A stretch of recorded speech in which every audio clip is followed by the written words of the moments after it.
ಸಭಿ ದರ್ಶಕೋಂಕೋ ಸಪ್ರೇಮ್ ನಮಸ್ಕಾರ. ಪ್ರೀತಿಯ ಮಕ್ಕಳೇ, ಇವತ್ತು ನಾವು ನಿಬಂಧ ಈ ವಿಷಯದ ಬಗ್ಗೆ ಚರ್ಚೆ ಮಾಡೋಣ. ಪ್ರಶ್ನೆ ಪತ್ರಿಕೆಯಲ್ಲಿ ಇದು 37ನೆಯ ಪ್ರಶ್ನೆ ಆಗಿರುತ್ತೆ ಮಕ್ಕಳೇ. ಈಗ ಮೊದಲನೆಯದಾಗಿ ನಾವು ಇಂಟರ್ನೆಟ್ ಕ್ರಾಂತಿ ಈ ಪ್ರಬಂಧ ಕೊಟ್ಟಾಗ ಅದನ್ನು ಹೇಗೆ ಉತ್ತರಿಸೋದು ಅನ್ನೋದನ್ನು ನೋಡೋಣ. इंटरनेट अनगिनत कंप्यूटरों के कई अंतर्जालों का एक दूसरे से संबंध स्थापित करने का जाल है. इसकी वजह से सारा संसार एक छोटा सा गांव बन गया है. बड़े बूढ़ों से लेकर छोटे बच्चों तक सब पर इंटरनेट क्रांति का असर पड़ा है. इंटरनेट से घर बैठे बैठे खरीदारी कर सकते हैं, कोई भी बिल भर सकते हैं, इंटरनेट बैंकिंग द्वारा रकम भी भेज सकते हैं. इंटरनेट द्वारा पल भर में बिना ज़्यादा खर्च किए कोई भी विचार हो, स्थिर चित्र हो, वीडियो चित्र हो, दुनिया के किसी भी कोने में भेजना संभव हो गया है. चाहे तो पूरे एक पुस्तकालय की किताबों के विषय को कम समय में कहीं भी भेज सकते हैं.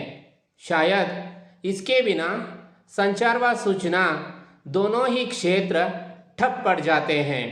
वीडियो कॉन्फ्रेंस द्वारा एक जगह बैठकर दुनिया के कई देशों के प्रतिनिधियों के साथ 8-10 दूरदर्शन के पर्दे पर चर्चा कर सकते हैं. एक ही कमरे में बैठकर विभिन्न देशों में रहने वाले लोगों के साथ विचार विनिमय कर सकते हैं. सोशल नेटवर्किंग एक क्रांतिकारी खोज है जिसने दुनिया भर के लोगों को एक जगह पर ला खड़ा कर दिया है.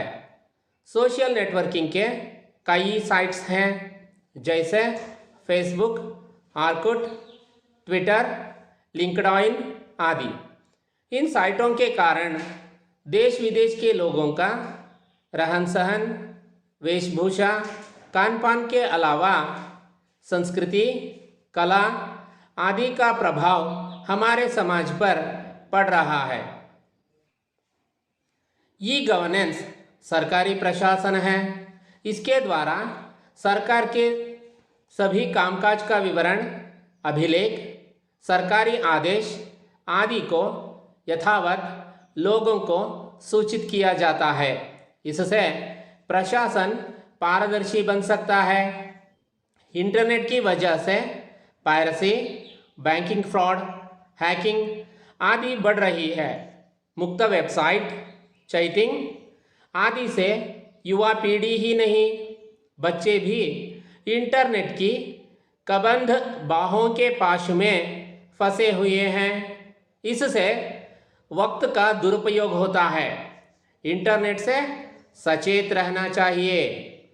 ಈಗ हमारा कर्नाटक ಈ ವಿಷಯದ ಕುರಿತು ಪ್ರಬಂಧವನ್ನು ನೋಡೋಣಂತೆ.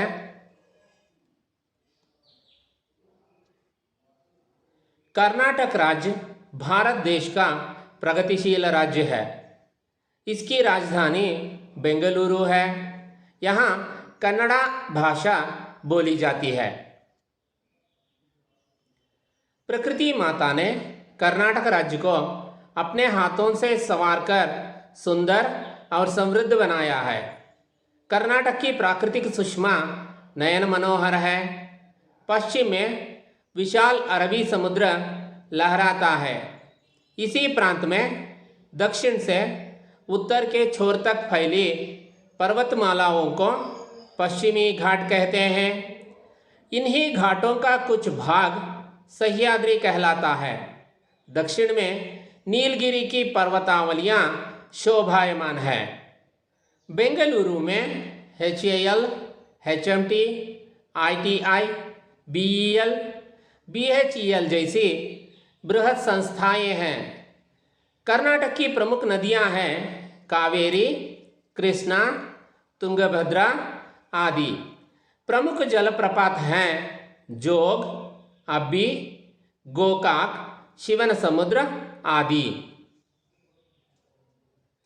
कर्नाटक में राजकीय कुछ प्रमुख राजवंश हैं गंग, कदंब, राष्ट्रकूट, चालुक्य, होयसल, वडेयर आदि।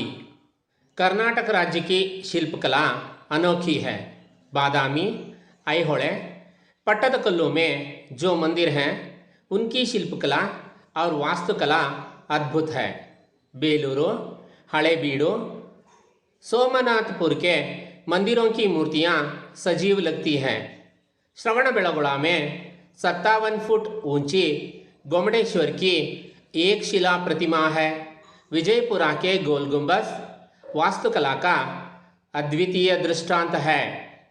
मैसूरू का राजमहल कर्नाटक के वैभव का प्रतीक है। कर्नाटक के अनेक साहित्यकारों ने सारे संसार में कर्नाटक की कीर्ति फैलाई है। वचनकार बसवण्ण क्रांतिकारी समाज सुधारक थे। अक्का महादेवी, अल्लम प्रभु, सर्वज्ञ जैसे संतों ने दया व धर्म की सीख दी है।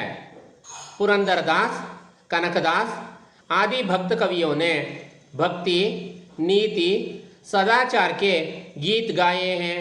रन्ना, पंपा, पोन्ना, हरिहर, कुमारव्यास, राघवांक आदि ने कन्नड़ साहित्य को समृद्ध बनाया है। कुवेंपु, बेंद्रे, कारंत आदि 8 दिग्गज ज्ञानपीठ पुरस्कृत साहित्यकार हैं। इस राज्य की प्रजा होकर हमें अपना राज्य, अपनी भाषा और संस्कृति पर गर्व महसूस करना है और इसकी प्रगति में अपना योगदान भी देना है। ಈಗ ನಾಗರಿಕಕ್ಕೆ ಕರ್ತವ್ಯ ಈ ವಿಷಯದ ಪ್ರಬಂಧವನ್ನು ಚರ್ಚಿಸೋಣ। मानव सामाजिक प्राणी है।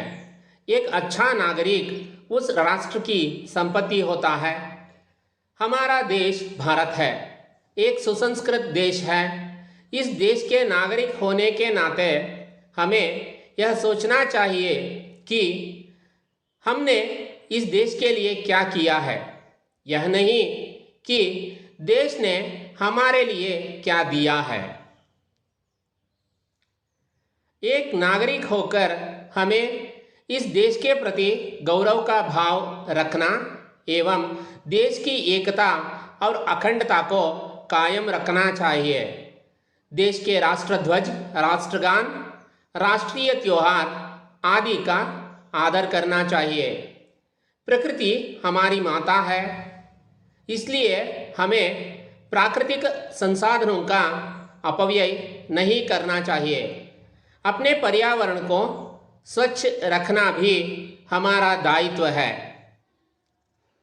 समस्त देशवासियों के प्रति भाईचारे की भावना रखना और जाति, धर्म, भाषा, प्रदेश, वर्ग पर आधारित सभी भेदभावों से दूर रहना चाहिए। वैज्ञानिक दृष्टिकोण और सुधार की भावना का विकास करना भी नागरिक का कर्तव्य होता है। हमें अपनी संस्कृति और गौरवशाली परंपरा का सम्मान करना है। संविधान के नियमों का पालन भी करना चाहिए। राष्ट्र की रक्षा के लिए कटिबद्ध रहना चाहिए। सार्वजनिक संपत्ति को सुरक्षित रखना चाहिए। आज के बच्चे कल के नागरिक हैं, इसलिए अभी से इन कर्तव्यों का पालन करना चाहिए।